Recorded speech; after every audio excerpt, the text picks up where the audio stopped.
So when we're trimming, you want to be careful not to trim too much and basically get rid of these points that we have here when we're doing our buccal cut, and then also when we're doing our maxillary cut, because we've already trimmed this model here, so we want to make sure that we're not going to be getting rid of these angles by accidentally trimming them up against the wheel. And we're also going to do that for the same on the heel cuts here. We want to make sure that we don't hit this maxillary model. So for the anterior cut on the mandibular model, it's going to be quite a bit different than the maxillary. We're basically just going to be creating a rounded cut from canine to canine on either side. So from teeth number 22 to number 27, we're going to be creating that rounded cut versus this pointed cut here on the maxillary. When we're trimming our maxillary cut for the mandibular model, we want to make sure that we are 3/8 of an inch from this surface out here when we're making that rounded cut. So we do not want to cut all the way up to those teeth. We want to make sure that we're leaving that 3/8 of an inch. Okay, so you can see here that we went ahead and trimmed that maxillary model to the parameters that we just went over.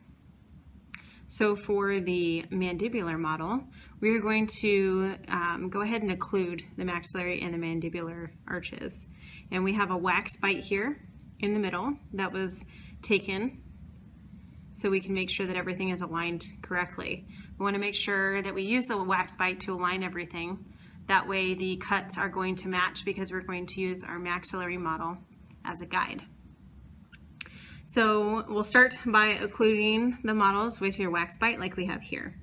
Then we're going to start with the posterior cut, and we are going to trim it to match the posterior cut on the maxillary. So when we're trimming these models, we're going to leave them together like this. So this posterior cut is going to match the posterior cut here on the maxillary model. For our base cut, which is going to be down here, obviously, on this bottom part of the model, we want our total height of the whole model to be about 2 3/4 inches to 3 inches. So again, we have a mark that we preemptively put on here, you can see. So we're only going to be trimming the model just a little bit to flatten out that base. For the buccal, we're going to go ahead and match the maxillary here from that first molar to that first premolar. So our cuts for the mandibular are going to match the maxillary cut here, and that's for the buccal. Can you pause it for a second? So here is the finished product of our study models that were trimmed today with the wax bite in between there. So you can see all of the different angles that we talked about.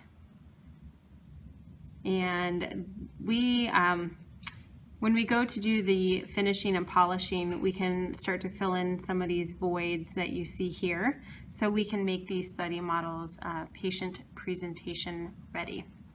So as far as the importance of these angles here, you can see that when I lay it down, it will actually stay occluded on these surfaces. So that's the importance of those angles, so we can make sure that the model stays occluded.